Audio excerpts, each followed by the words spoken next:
Okay, so we are uh, live now at the 2021 election special episode 4. We obviously have Sir Mark Boado. Mark Boado, kamusta? Hello po. Okay naman.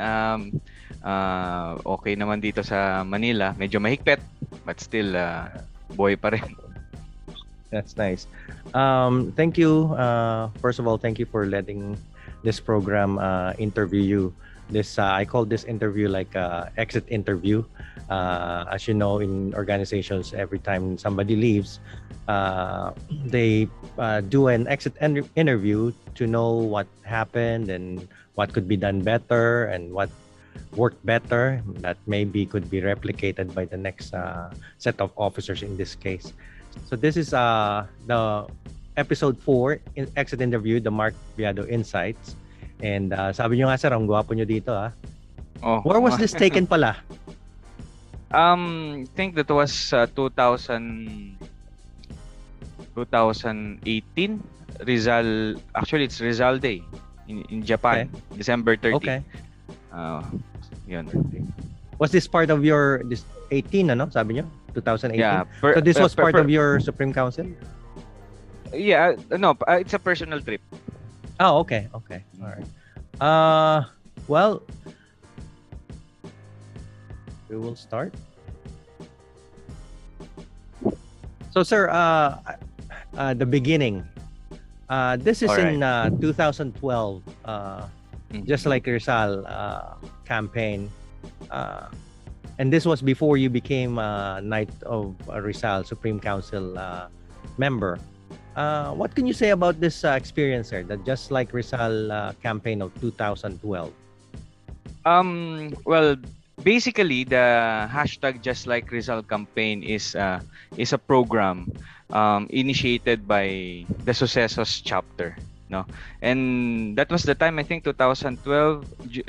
That's the leadership of Sir Regis Romero as Supreme Commander, and you know I'm connected with him. No, so the programs of the Sucesos chapter in a way is being adopted by the Supreme Council. Basically, the objective of this is to relate to the youth, no, especially to those active in social media, in Facebook and Twitter. You know, it's very kumbaga yung hashtag moment, 'di ba? Yung hashtag talagang famous during that time, and even up to now. The reason why we have this Just Like Rizal is basically to just for the youth to relate, no, to Rizal, because we all know, as previously discussed in various webinars, the youth of today are very skeptical on Rizal because they cannot, for them, as being taught in their school, it's very impossible for them to become Rizal. On the other hand, we as Knights of Rizal, it's our campaign, and we want to know, and we want the youth to know that they can be like Rizal. No, that's why we launched this hashtag Just Like Rizal. For example, Rizal is very an ardent student, di ba? So a student can, or a youth or a student can use this hashtag. No? I am serious in my study. Hashtag Just Like Rizal. So like that. No? I honor my father and mother. Hashtag Just Like Rizal. I love my country. Hashtag Just Like Rizal. And during the time when we launched this program, there's so many who participated, especially those active. Ano pa nun eh? There's no vlog. The original blog, as in the written blog in the internet. So, well, it captures the mind of the youth back then, no? And even up to now, we still use this hashtag because our campaign for as Knights of Rizal, our campaign for propagating Rizal is still present. So so as even in our chapter, we still use this hashtag Just Like Rizal. Even in my personal profession as an educator teaching Rizal subject, I still use this hashtag Just Like Rizal. In fact, it's one of the activities of my class. Nice.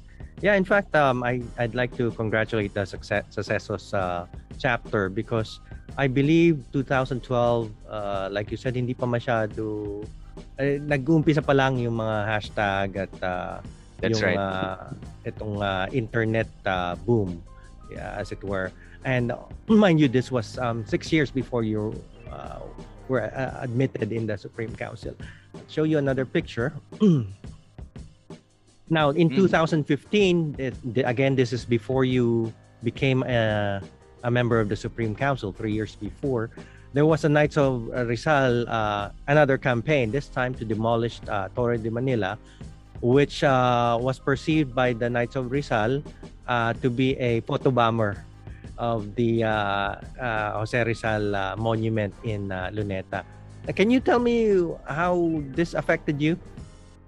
Actually, the campaign against this Torre de Manila, no, as we tagged as Terror de Manila, started as early as 2013, towards the end of the term of Sir Regis and the start of the term of Sir Jerry Singson, no. Um, it's I don't know if it's a joke, but it started when one of the meetings of the Sucesos chapter, si Sir Noel Digia, because he's the one very active in cultural agencies. I believe he sits in the board of one of the cultural agencies in the country, and then he captured the sentiments of late the one who started this campaign, who died already. Doon nagsimula yon, no? And then one of the meetings of Sucesos chapter na discussion, and then sabi namin, no, we should fight this. We should fight this. For us, it's not only, it's not it does not only give an impression na mababaliwala yung Rizal Monument. It's not about it's not about the picture, because some of the, 'di ba, some of the one who said statements against the Knights of Rizal na bakit di nyo nalang baliktarin yung monumento kung picture lang naman yung habol ninyo. It's not about that, eh. Because for us, no, especially we as Knights of Rizal, we should protect this, no? Because dito nakahimlay yung, 'di ba? Yung katawan at yung buto ng ating pambansang bayani. In this Rizal Park, no, known as Bagong Bayan before. This park is not only a park, 'di ba? It's very historic. No, it's very historic, and we should preserve the story of that Rizal Park. And having structures, no, near that area, especially when it affects the skyline, no, of that area. Baka kasi mawala yung story, yung significance, the significance of that park, no. So, well, yun nga, it started in 2013, and then when we pitch it to the Supreme Council, especially to Sir Jerry Singson, okay, Sucesos chapter, you do whatever you want to do. So we started the campaign of hashtag Terror de Manila. We attended several hearings, no, not only in the Senate but also in the city of Manila. And this issue is being used politically by the politicians in Manila because some of the politicians, after the election, they abandon our cause. So tayo lang, no, the Knights of Rizal lang naman na naging consistent against this campaign, and we made it international. And we are very thankful to the overseas chapters of the Knights of Rizal because they really participated on our campaign. And I think we've won this case. We've won this case in respect with the awareness, no? Bringing awareness to the people that we have to preserve, protect our cultural heritage. We have to preserve this kind of treasure, no. So although we lost the Supreme Court case, no, we believe that we've won this in the hearts, no, of the people. And because of this case and because of this issue, Rizal is being discussed again. And not only Rizal, but also other monuments, important monuments locally, no. After this case, there are some local government units because of this Torre de Manila case, wanted to protect their own heritage against development or against any other structures in the area, and they use this, no? They use this Torre de Manila as a test case for that Yes. cause. This is the I think the leadership seminar when you started your at the start of the Supreme Council 2018. Yes. If I'm correct. What was your? Let's talk about that.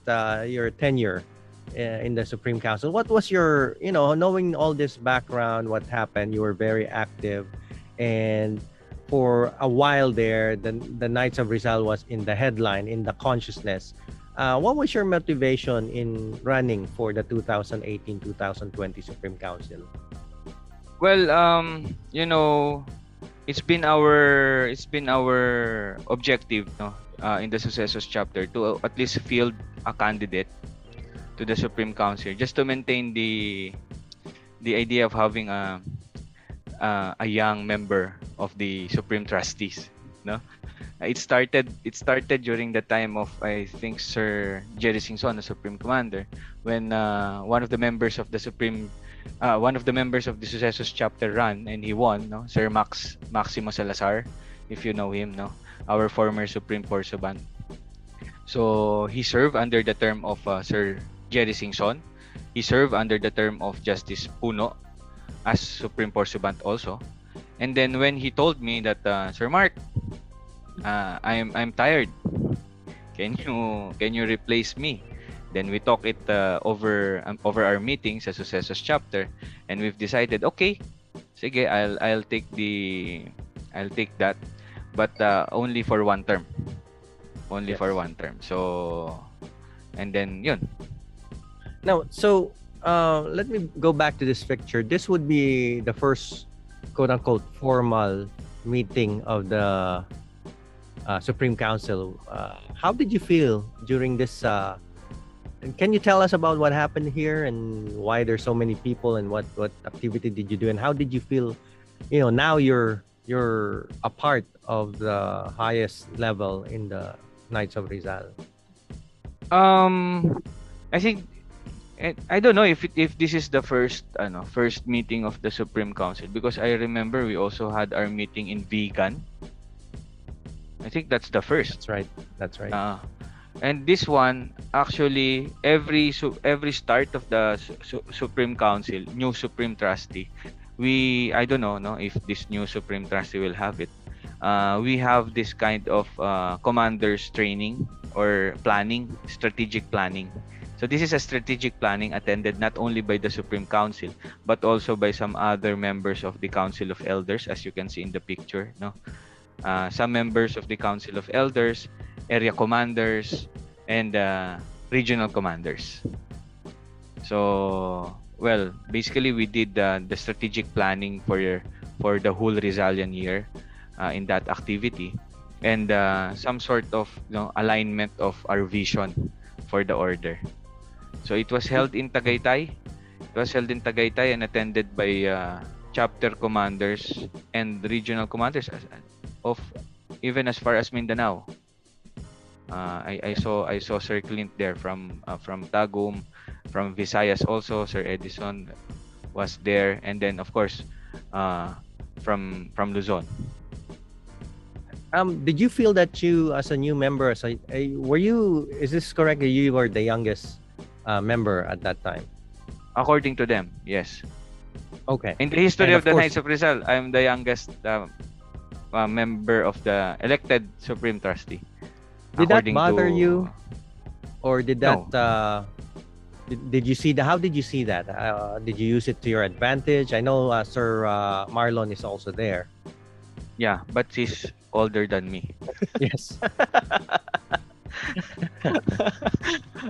Well, being the youngest member of the Supreme Council, I take it as a challenge to prove that yes, I am young, but I can perform.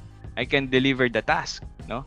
So that's why that's the way I use that aspect, being the youngest elected Supreme Council trustee. So, and this is also to show, no, to other brother knights, especially to new chapters, no, composed of young knights of Rizal, na age doesn't matter, di ba? Age doesn't matter. So long as you are committed, so long as you know that you are a true knight of Rizal, regardless of your age, you can be there. I think one of the very glaring happening during your term was there was a lot of chapters who were in their uh, younger years as compared Yes. to during the time, and maybe they were affected by youthful members, including Sir Marlon, in the Supreme Council. How did they receive you, being a young member, when you were part in the meetings? By my colleagues in the Supreme Council. Yes. Uh-huh. Um, well, yes, I'm young. I'm new and I'm young in the Supreme Council. But Sir Alvin, during the time of Sir Reggie, Sir Jerry, I used to attend Supreme Council meetings. I used to present the programs and sometimes uh, took notes of the proceedings. No, so it's not new. It's not new to me to be part of any discussion in the Supreme Council. It's in a way nothing special actually. Nothing special because Just a just like number. before, yeah. And the only difference is that I am a legit member of the Supreme Trustee of the Supreme Council, and with that, I can I have the power to to sway some members of the Supreme Council for the advantage of the Knights of Rizal. Did they listen And to you? Did they? I, Was there any discussion that you can remember during this tenure that there were opposing views, and your youthfulness came into your perspective as a youthful member of the Supreme Council uh, I was well welcomed to your I advantage? I believe so. I believe so. There's so many actually. The current Supreme Council, the current Supreme Trustees. During any other discussion and every discussions that we have in the council meeting, it's very dynamic. I'll give a statement. Some will oppose. No, and then at the end of the day, nothing changed. Di ba? So, and I respect them the way they respected me, and I appreciate all learnings that I got from them, especially from Sir Lutgardo Warbo, our Deputy Supreme Commander. He's very good, no. Also from Sir Alan Relion, being a young leader also in his city, from Sir Frisco San Juan, and of course from our Supreme Commander. I really appreciate. I have so many learnings from them. Um, Sir, I would ask you, in your perspective, if you can rate the Supreme Council from what your ideal Supreme Council is, or what your ideal leadership group is, from 1 to 5. 1 would be the least, 5 would be the best. In terms of rapport in the Supreme Council, how would you rate the rapport in the Supreme Council, this Supreme Council? 1 to Um, 5. Rapport. 3. Professionalism, 4. effectivity, Of course, I'm biased. 5. vision, 5. and communication. 4. So with the when you became a member of the Supreme Council and you were there already, did you have your own personal agenda? Did you have this is what I want to happen during my tenure, or did you just go with the flow, or did you? So how did you approach? The only thing I wanted to exist when I'm there as Supreme Porsoban is that Knights of Rizal be known by the people. No, yun lang. To make awareness, to make awareness that hey, there's a Knights of Rizal. There's a group, no, revering Rizal. There's a group protecting his memory. There's a group that will always be there, no, to continue the ideals of our national hero. That's the only thing I wanted to be reflected and to be implemented as a member of the Supreme Council. When during this tenure too, there was the COVID-19. This letter from Sir Lee, who was saying that this would be the end, should have been the end. This is April of your tenure, but after consultation with the elders, it was deemed correct and right to continue because of the pandemic until the new officers come in. What happened here? Is that a collective decision, or did you even think that maybe were you dragging your feet, like you said, oh, I only want 2 years, now we're gonna be up in the air, we don't know if when everything will be okay again? Yeah. Well, personally, during that time, no, personally, I didn't want to continue the term. But on the other hand, thinking that challenge and the future problems that we might face in the event that we will have our election given the pandemic, mas naging committed tayo to continue our term, no? It's very hard on us. It's very hard on the Supreme Council actually. It's not an overnight decision. We took all considerations, no? We call all the regional commanders. We in fact conducted I think 3 Zoom meetings by area, because we have different timelines, right? So we gather all the regional commanders of this region, of this area, I mean, and then of this continent, no? And then set another time for this continent. So it's a sacrifice for the Supreme Council. And then we presented all our points to the Council of Elders. And then the Council of Elders also agreed that we need to extend our term. So we just want to, especially the Supreme Commander, no, Sir Elihu Ibanez, no, he's very vocal that we extend our term not because we want it to be extended. We extend our term because it is the call of the time.